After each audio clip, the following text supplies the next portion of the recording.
All right. Yeah. Let's give this a shot.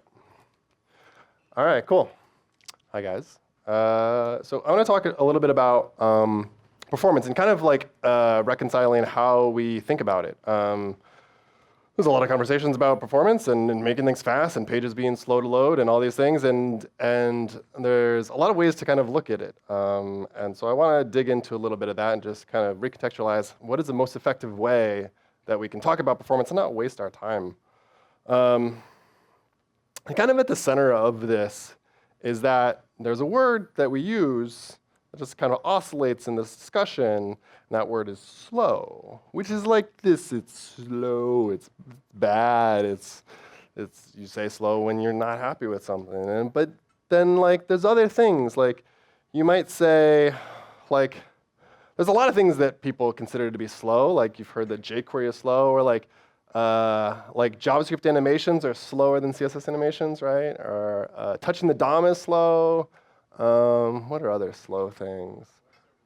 Web services? Yeah.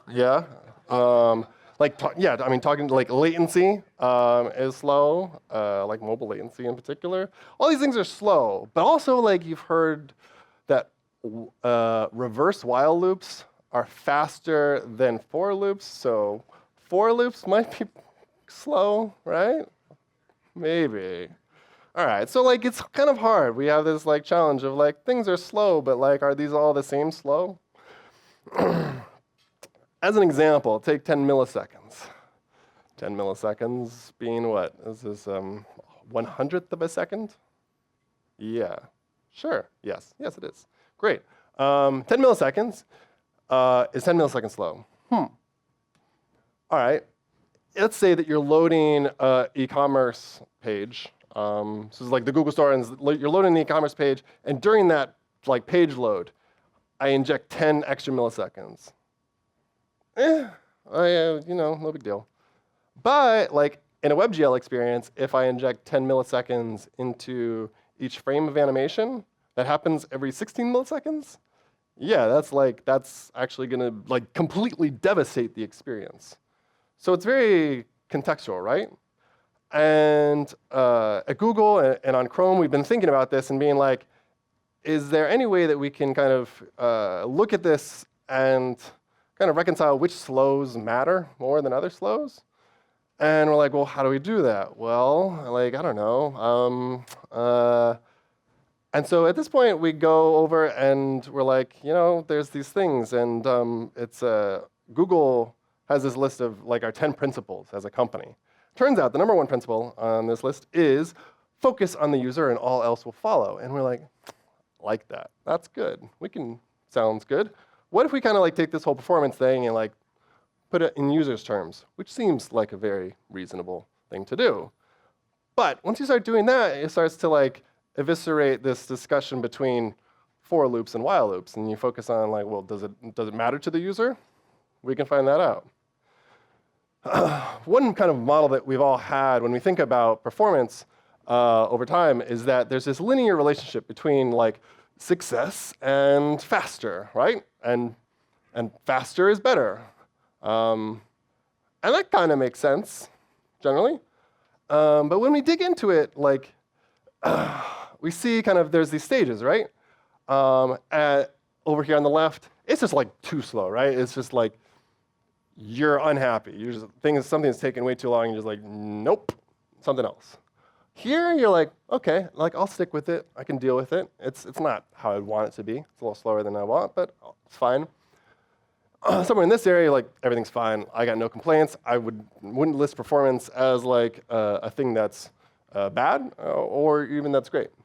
And then up here, like, the difference between loading a web page in 1 second versus 0.7 seconds, both are really, really, really fast. So I don't know, is the return on investment of the engineering effort to do that even worth it at that point? So this linear relationship might not be so linear after all. It might be a little bit like this, where there's this trough at the middle where it's just like literally too slow. It's underneath this threshold that it needs to meet to actually like satisfy the user experience. And then somewhere there's this happy middle, and it's all good. And then past here, like I said, there is likely a point of diminishing ROI. Most of us usually do not get to enjoy being an engineer in this space. Most of us are in this space, a little in there. It's all good. All right. So, yeah, so it's not exactly linear. It turns out that there's actually a lot of research that shows kind of what the relationship is between like us as humans, as animals with eyes and brains and synapses and whatever, and actual times on the clock. And so there's a lot of academic research that points out these numbers. You probably have seen numbers like these in the past. Yeah, in one of my previous 3 talks here on the stage, I showed some of these numbers. So I won't spend too much time on this slide, but basically, some things feel instant, other things are just totally not satisfying our expectations. And they're pretty well understood at an HCI kind of academic level. All right, so now we can kind of take these numbers and kind of fold it into our understanding of like the experiences that we create and have a better idea on what is slow. Instead of focusing on just like slowness, the question should be, what does the user feel? So let's like kind of make this a bit more concrete. We'll take an actual experience that happened, and this is me clicking around the Google I/O web app from earlier this year. All right, tap on a search result. The site is loading. Ooh, cool little animations. And I tap on that nav, tap on the item, a little page load here, cool animation. Ooh, animation, oh, that's nice. Scroll, tap, animation, oh, load, a little more animation, and yeah, that's some good stuff. All right, so that's like, fairly typical, if not fast and direct interaction with the web. But like within that one interaction was a series of atomic interactions, right? In there was like, we were waiting for the page to load. And then after that, the page loaded, and there was no interaction with the page at all. There was an animation, and then pretty soon tapped on the menu icon, and the menu came out. I waited for the next page to load. There's an animation, a scroll. Like these were all discrete and atomic interactions that happened over the course of that 1 minute. And so if we actually take that and kind of break it apart, we can get a little bit smarter on how we think about that overall experience. And what we did is we looked at this and we said, like, we could just like put names to these things. And it turns out that there's basically these 4-ish interactions that summarize everything. There's the load of things. Idle is like, I'm not touching it. Something might be happening, but I'm not interacting with it right now. Responding to input, taps or clicks, drags, and then scrolling and animation. Because scrolling and animation are actually kind of the same thing. Scrolling just starts with your finger, and animation may start with your finger or may not, but they both have similar expectations. All right. And so we take all these things, and it turns out that we can kind of map them to the numbers that we had earlier. So around 100 milliseconds, 100 milliseconds gives that like instantaneous, like all good. I like it a lot. The results feel immediate. Like even though there is a gap of 100 milliseconds, you definitely feel like that is immediate. The difference between 100 milliseconds and like 50 milliseconds as far as responding to a tap, most people have no idea. That's cool. When you go past 100 milliseconds, that's when like you start to be like, this is taking, is it, hello, is it doing anything? It takes a little while, and that reaction that you want is kind of broken. At 1 second, you're kind of like keeping this kind of seamless flow of thought. Like it's just kind of interaction after interaction. It's all good. So just like continuous progression of tasks. And past that, you have challenges keeping the user's attention, especially at 10 seconds. Like anything that takes longer than 10 seconds, your user is, I mean, just think about how you engage with things. At 10 seconds, you're like, gonna do something else now. All right, so I want to walk through these in a touch more detail. The first is response. Response captures tapping or clicking. So like a good example is just a navigation menu like we saw in the video, any sort of action button, all these things. So yeah, like where you can tap on the nav icon on the right-hand side. Another possibility for response is dragging. So like pull to refresh, or swiping an image carousel. That's a pretty good one. Here, you're just dragging. You're providing action, but you expect that something is going to happen pretty soon. Can I show this real quick? Yeah, this was one of my favorites. This is some work from Microsoft from actually a while ago. They're showing this is 100 milliseconds of input latency. You can see the square, right? Yeah, we drop it down to 50 milliseconds of latency. And I'm going to skip forward just a tad to 10 milliseconds of latency. This is kind of what we are used to seeing when we normally interact. And here's 1 millisecond. Yeah, and then you're like, that looks nice. You're like, that would be great. Yeah, if did that.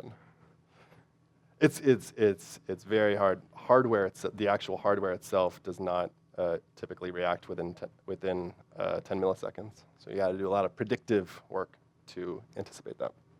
All right. Anyways, what we're looking for here is that the input latency from the actual like finger going down and getting the paint that shows the results of that interaction is short. That's our key. In animation and scrolling, the kind of key interactions here is that like you're seeing an animation, something's transitioning across the page, entering, exiting, or you're scrolling the page. Here, the primary goal is just like you're delivering it at 60 FPS. It's full fidelity, it's smooth, looks good, feels good. In idle, like I said, it's during an idle time, there's no interaction, but it's also like you have no idea how long this idle period is. The user could be just like, nope. And you might have some like JavaScript that's like running, maybe it's doing some like templating out some DOM or something like that. It could be taking 500 milliseconds, incredibly common. And if the user puts their finger down in the middle of that, we kind of have to wait until all that work is done before they can see any results. So basically, the goal here is that whenever interaction happens, we need to get a response out to that interaction pretty soon. The last one is load. We're pretty all familiar with load, page load. The key goal here is that when you load a page, you see the critical path content. You see everything that you're there for. Usually it's like article text, the home page, the content that you actually need, probably not the stuff down below, or things like that. A tricky part with load is that in a browser, we generally have like a primary one thread, right? And in a normal, like typical production website, there's a lot of things that need to happen when the page loads, like all your own JavaScript, all the third-party JavaScript, and all of it needs to happen on a single thread. So like we need to do them one by one by one by one. Now you load the page, and all these things are like trying to happen all at the same time, and then your user's like, oh yeah, cool, it started to load, I want to scroll. And then sometimes it can be very easy for all the things to be happening and the user to not get any feedback as they are like, all right, time to interact. So the goal here is that page is ready to interact with quickly and nice. All right, so we end up with these four guys: response and animation and idle and load. And that is how we end up at this acronym called Rail. And so a little bit ago, Paul Lewis and I published an article about this in Smashing Magazine. Goes into a little bit more. But this is kind of how we've been looking at web performance at Google, especially inside Chrome recently. So kind of just to summarize, there's a lot of text here. But when we apply those timings that we saw before from academic research, we end up with something like this, where we expect that key interaction from tap to paint is under or at 100 milliseconds. This is just 60 FPS. Idle, we're ready to respond, and load, hopefully ready to use in 1,000 milliseconds. Sometimes this can be seen as quite aggressive. 1,000 to 3,000, in my opinion, is pretty good. And so those are kind of the key things. So whenever you're like, well, should I use a reverse while loop? Like, think about these things. Like, think about what interaction is happening right now, and if you're going to have a problem meeting these goals. If you're not going to have a problem meeting these goals, then like, don't worry about it. It kind of helps to contextualize a little bit of what is important. I recently took a look at the Reddit site, the mobile Reddit site. They did a really nice redesign done in React and Babel, and it's like this beautiful stack of all this stuff. And now I'm on a Nexus 5, which actually isn't as fast as I thought it would be. 6, Nexus 6, yeah. But at the time I was on a really like kind of low-fi phone, just so that I could really appreciate, all of everything, which was fun. And on this site, on the Reddit site, I was usually looking at this screen, like it would load up, and then no pictures, and just no pictures for a long time, a really long time, around 45 seconds. It would scroll, it would totally scroll, but no pictures. And I was like, So then I like plug it in, I start profiling, and I was like, what's going on?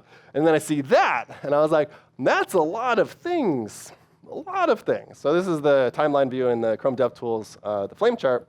Basically, we're looking at a bunch of JavaScript stacks. Height is not necessarily a bad thing, it's just a big, deep call stack, but width is what's bad. And the width of this whole thing is 50 seconds. And so this was the page load. And the funny thing about this is that up here, actually, there's a tiny little green mark. That is the first paint, and that first paint, what you actually see, was the screenshot that I just showed. Like the text, the headlines, all that. That was done right there. And then they're like, and images. And you're just like, wow, okay. So I was like, what's all that about? I started to dig into it. And the first thing that you want to do here is just like trying to like take inventory of what is actually executing, because a lot of times it's a surprise. And so kind of break it up a little bit. You can in this case, I broke it up into like there's 4 kind of acts of setting things up. But it was a little hard to even just going from there. And a lot of times this is kind of a pro tip. When you're doing this work on your own, one nice way, if you're popping into the profiling tools, is to use these guys, console time and time end. Just drop them in your code like a console log. But what they do is they will output the times to the console, which is cool. But when you profile, they'll also create, might be hard to see for some people, down here on the bottom, their own little individual things. So you can start to associate what you know about your code versus what is actually happening in the browser and what it sees. You get a little bit better of a correlation of what's happening. But this is what was happening there, and I was just like, I don't know. I can see the words mount component. That is React, but I can't point any fingers yet. So I was digging into this, and one thing that I did was looked at the size of the JavaScript, because I was like, it seems like there's a lot of JavaScript. There was 3.3 megs uncompressed, one gzipped, just a megabyte of gzip JavaScript. 3.3 uncompressed, which is the number that kind of matters more, at least for execution purposes, and that seems like a lot.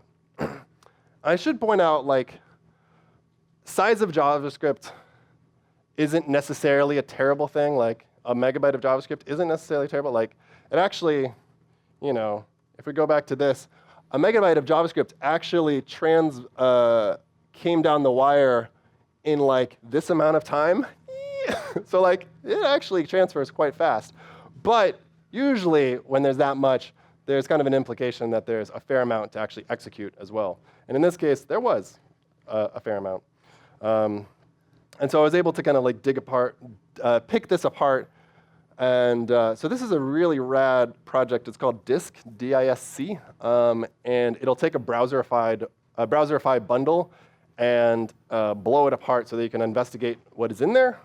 And so like here's the node modules directory, and here is the actual source of their application. So that's kind of like interesting already, right?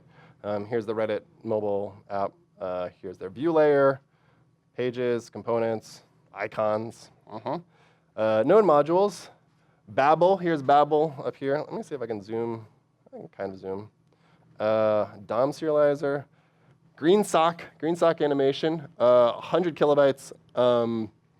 And I'll get back to this on what they're using animation for. Lodash, moment for times and time zones, async stuff. There's a React core down here, some other Reddit thing, and something. And I think actually down here is there's another Lodash right here. So there's 2 Lodashes, which is probably not ideal, but also 30K each. So only a 30K duplication. Probably not the worst thing. There's bigger fish to fry here. But it was one nice way to kind of pick apart what is actually happening. All right, so I looked at that, and then said like maybe there's another way to dig this, to pull it apart. And so I used some of the React profiling tools that can spit out the amount of mount time and render time per component, and just pulled that apart and showed that.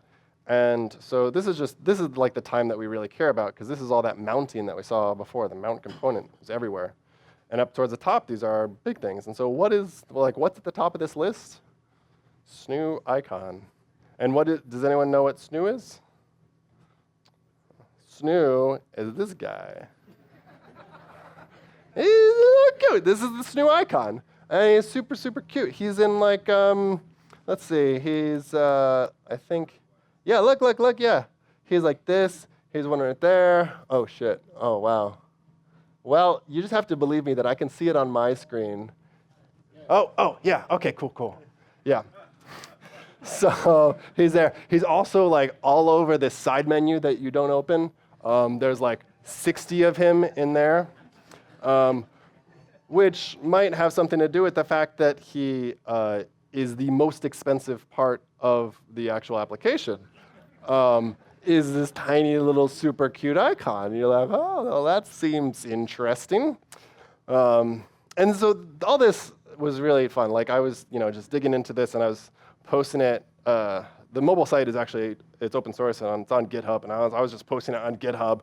And then like some of the React core team members come in, and they're starting to comment. We're picking apart some more.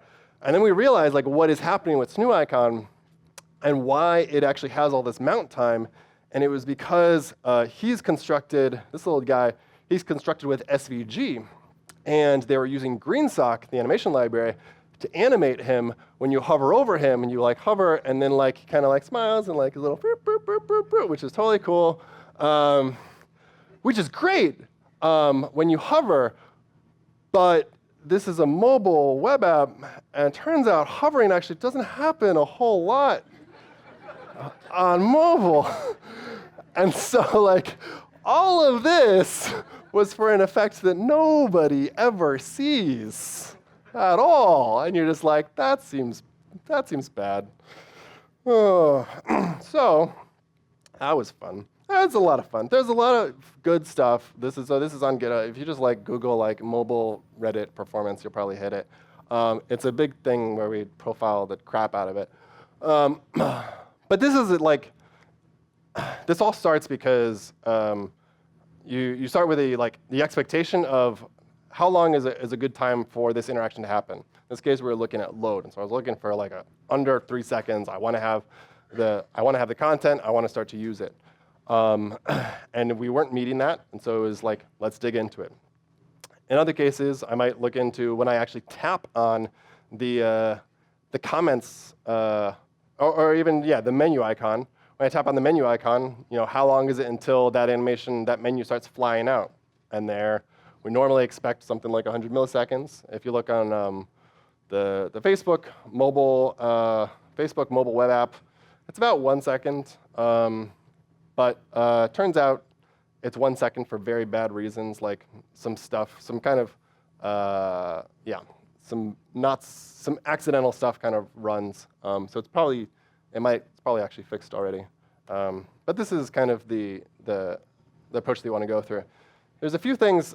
I showed a number of screenshots from the Chrome DevTools, and I work on the Chrome DevTools a lot. So in the break, if you have any like bug reports or feature requests or whatever, just holler at me, holler at Paul Backhouse too. Some new stuff in here. So I'll just briefly mention screenshots. We take screenshots while you're profiling, or also like in the network timeline, the waterfall. We get show you screenshots so you can like associate what is happening with the network as you see what is happening on screen. A tree view of all the operations that are happening. If you've used like the profiles tab and you want that like total time, self time, but break down with things like layout and recalc style so that you see something other than program sitting there. You got that. Breaking down these costs by domain too is really helpful, especially if you work on a site that has a lot of third-party content and you want to see like how much of it is like this and that third-party script. Bunch more things, but I'm gonna see if I can go forward. But I think generally this kind of approach of stating like these are our goals for performance, and when you're not meeting them, digging into it and just like these sorts of performance audits that I've done and other folks have done take a good like I don't know, like 5 hours, 6 hours. It can consume a whole day for sure. But it's absolutely worth it because you end up finding a lot of what's going on and finding the ground truth rather than the question of which one's faster. I don't know. Let's do a JS perf. So there's a lot like you can read through here. I encourage you to do it on your own. This is actually a picture of the Wikipedia engineering team.